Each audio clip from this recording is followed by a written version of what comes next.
People of science, take one.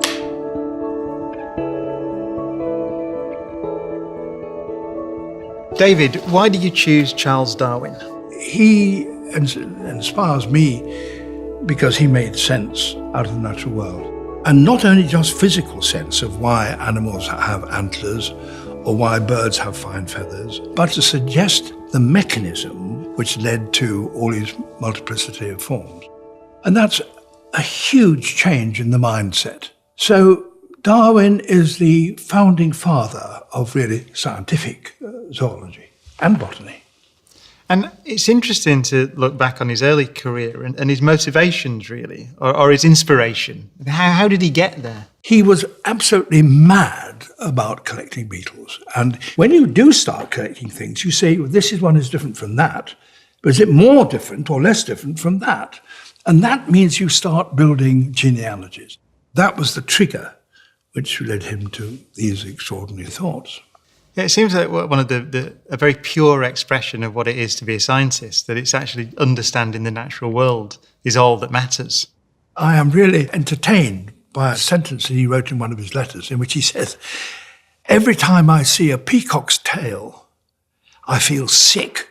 And he feels sick because he can't understand how it could have been that individual bird putting all that energy into growing this vast and immense tail with this complex patterns and colours and one thing and another, how it could happen. And the thought that he couldn't understand it was what made him sick. But in the end, Darwin explained sexual selection.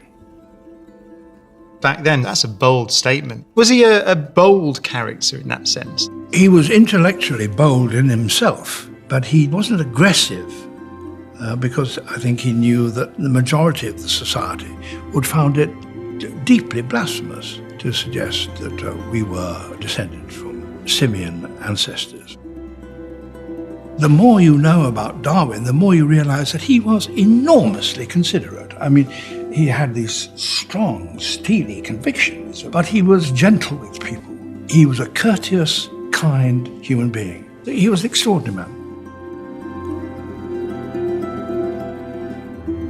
That's a marvellous portrait of him, isn't it, in his old age. This is 1868. Yeah, and there's his beagle. What was the route that they took?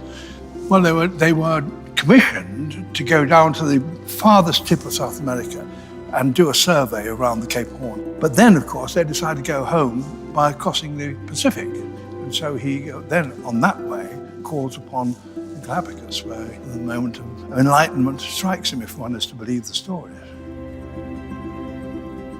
What do you think would fascinate Darwin about the world today? Oh, undoubtedly the discovery of genetics. The key that he really needed to have was the physical basis in which characteristics were handed from one generation to the other. And he postulated things he called gemmules, which would do that sort of job, but he had no idea what they were. But to a certain extent, you could say that he, as it were, predicted there would have to be a thing like that, which we now call chromosomes, with DNA, which carry DNA from one generation to the next. He was a wonderful writer as well, wasn't he? Absolutely so. I mean, this book, this is the first edition of The Origin of Species. And what is marvellous about it is that anybody can read any page and it makes absolute sense to them. It's not full of jargon, it's full of argument and observation. And that's another reason why I admire him so much. There is grandeur in this view of life, with its several powers having been originally breathed into a few forms or into one.